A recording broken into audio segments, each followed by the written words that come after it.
Two men, different countries, different names, different faces, but lay their psychological profiles side by side, and a forensic examiner struggles to find the seam.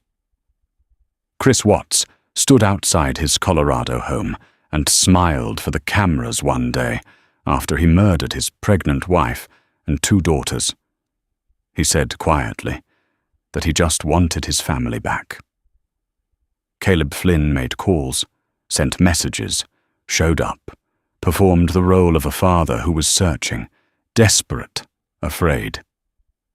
What forensic psychology tells us is this: the performance was not separate from the crime.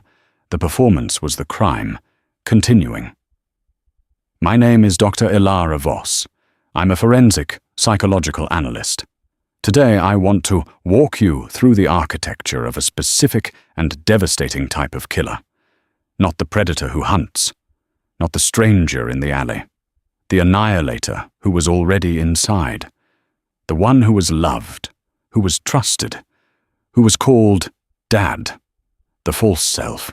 The first concept I want to establish is what forensic clinicians call the false self, a constructed identity, maintained with extraordinary discipline, whose primary purpose is not to connect authentically with others, but to manage their perceptions. In family annihilation cases, and both Flynn and Watts qualify for this classification, the false self is not a thin cover. It is a fully operational personality system with history, texture, and social credibility.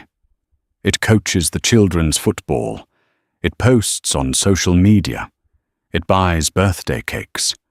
And because it is so fully developed, the people closest to these men were not loving a person. They were loving an installation. Chris Watts, the quiet husband. Christopher Lee Watts was described throughout his life as gentle, passive, easygoing. When he met Shanann Zutchek, driven, ambitious, the kind of woman who fills a room, he stepped into the frame of her life and played the devoted husband with apparent ease. His affair with Nicole Kessinger began in June 2018, 2 months before the murders. In that period, colleagues noted he seemed transformed, lighter, more alive. Forensically, what he was experiencing was not simply the chemistry of a new relationship. He was operating outside the performance for the first time. With Kessinger, he was not Chris Watts, the devoted husband. He was auditioning a new self. He told her his marriage was over. He told her his future was open. He did not tell her his wife was pregnant. He did not mention that his daughters were 4 and 3 years old. He ran 2 simultaneous lives with a smoothness that investigators and analysts continue to note with something close to disbelief. Caleb Flynn, the devoted father. Flynn presented to the world as precisely the kind of man we are conditioned to trust, present in his children's lives, visible, reliable, the kind of father who appears in photographs that look like a catalogue for domestic happiness. Those around him described being genuinely shocked when the truth emerged. Not surprised, shocked. Surprise implies the information was unexpected, but legible in retrospect. Shock implies the collapse of your entire working model of another person. What Flynn's community experienced was the discovery that the man they thought they knew had never actually existed. The affair as psychological mirror. In both cases, the affair served a function beyond attraction. It was a mirror in which these men could see a version of themselves that was unburdened, untrapped, free of the structure they had spent years constructing and had come to secretly resent. Forensic psychiatrist Dr. Reid Meloy describes what he calls the resentment bridge, the mechanism by which the intimate partner comes to be experienced not as a person, but as an obstacle to the perpetrator's constructed ideal self. Once that reclassification has occurred, once a human being has been moved from the category of person to the category of obstacle, the psychological conditions for violence have been substantially met. What follows is not a sudden eruption of rage. It is a calculation. What the method reveals. When forensic psychologists examine a homicide, the method is not only evidence of what happened, it is evidence of who the perpetrator is, their relationship to the victim, their emotional state, their degree of planning, their capacity for sustained control. In intimate family killings, close contact methods, requiring sustained physical proximity to the victim, tell us something specific. They tell us that the perpetrator required control of the moment, that this was not impersonal violence at a distance. What they do not tell us is what the public tends to assume, that the killing was fueled by explosive, uncontrolled rage. In cases of this type, the predominant emotional state is most often the opposite. It is cold, purposeful resolution. August 13th, 2018. On the morning of August 13th, 2018, Chris Watts killed his pregnant wife Shanann by strangulation and smothered his daughters Bella, 4, and Celeste, 3. He then drove to his work site at Servi 319, an oil facility, disposed of their bodies, drove home, and attended a neighborhood barbecue. The sequential nature of the killings, the procedural disposal, the post-incident composure. None of this is the profile of a man who lost control. It is the profile of a man whose mechanism of psychological control was operating at peak efficiency.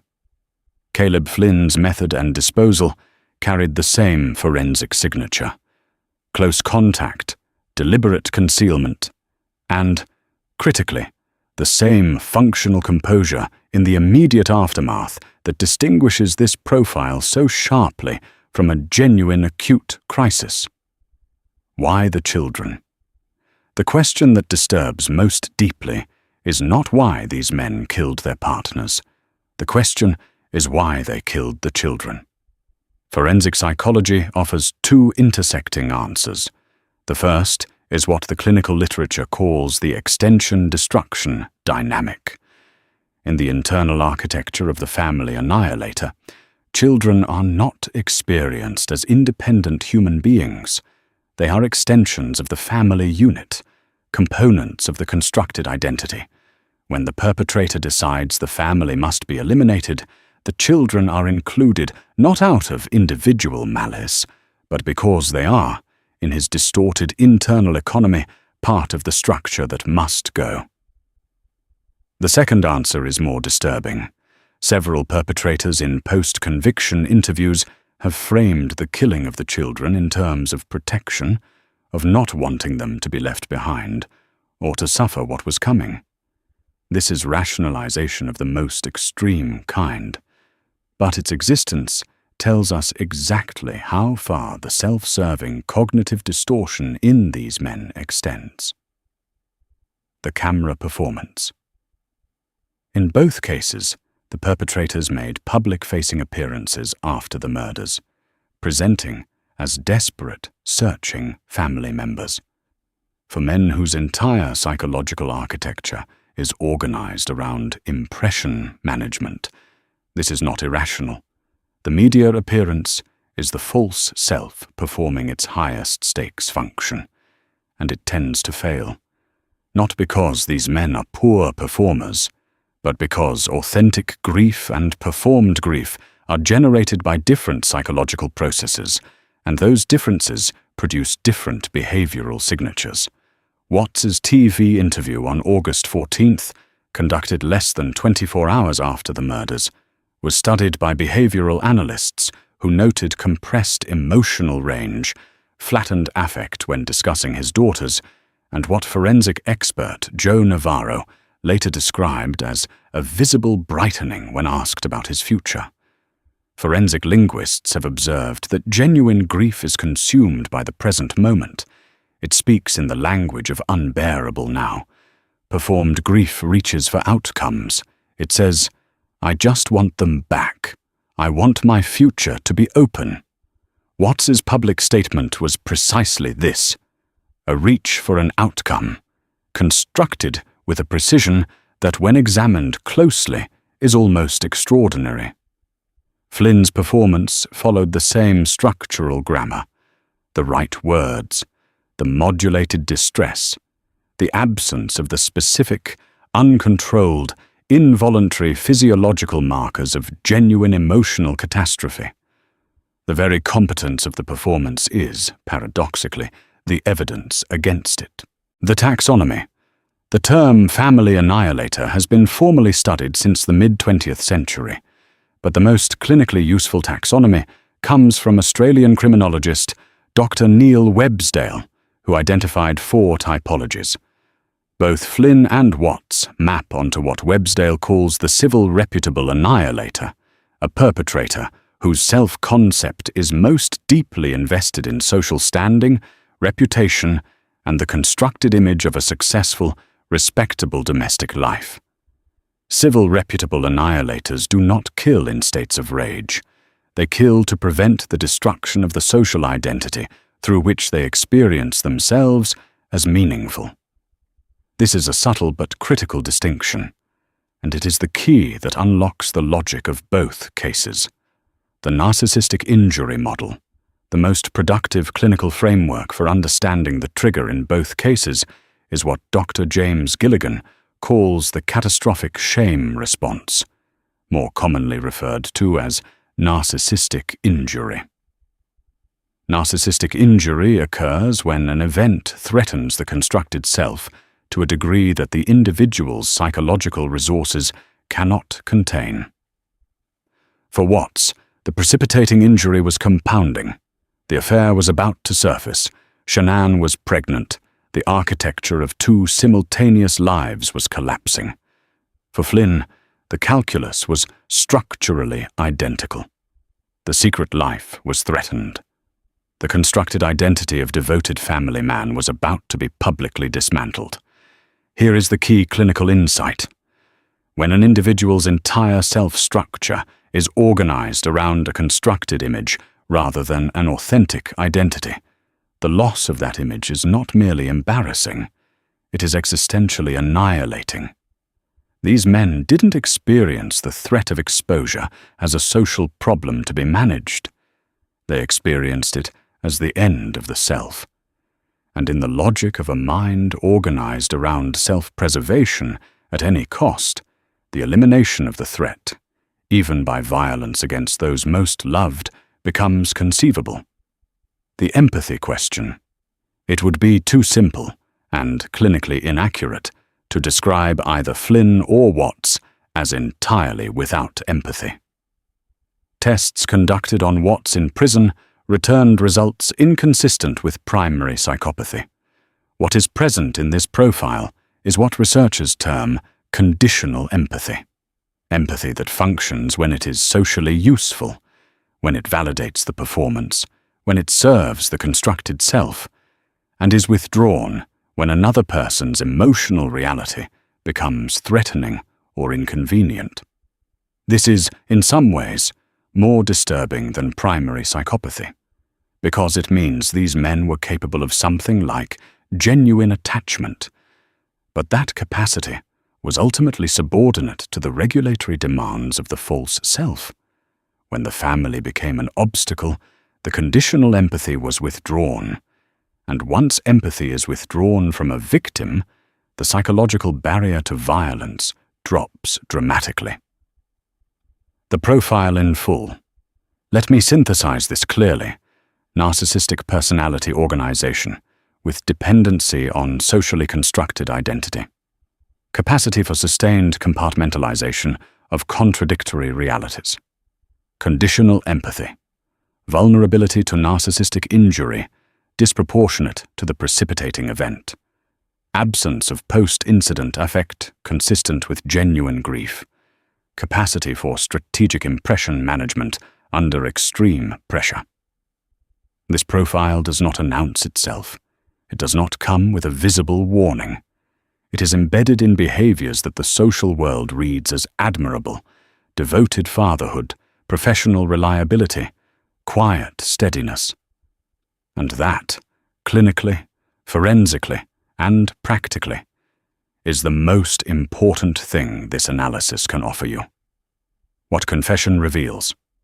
In both cases, the confession did not emerge from an internal impulse toward truth. It came from the external narrowing of viable alternative narratives. Chris Watts initially claimed he had found Shanann attacking the girls and killed her in a reactive rage. The forensic evidence dismantled that story completely. He confessed again, more fully. But the structure of that second confession still followed the pattern of the strategic partial disclosure. Acknowledge what cannot be denied. Frame everything else. True remorse, in the clinical literature, manifests in full disclosure rather than calibrated disclosure, in accountability rather than consequence management. Neither Flynn nor Watts, across all available documentation, has demonstrated remorse in this clinical sense. What they have demonstrated is sophisticated social adaptation to the environment of incarceration. The mask has not fallen. It has found a new audience. What these cases teach us, the warning signs for this profile are not hidden. They are present. They are observable. Escalating financial control, isolation of the partner, disproportionate investment in social reputation, compartmentalized behavior, the inability to negotiate, a pattern of compliance that tips into coercion under pressure. The forensic record is clear that this profile can be identified before violence occurs. It requires training. It requires a willingness to take the non-physical presentations of coercive control seriously, and it requires us to stop imagining that devoted fatherhood and domestic violence are mutually exclusive. Because in the most dangerous cases, they are the same thing wearing different faces.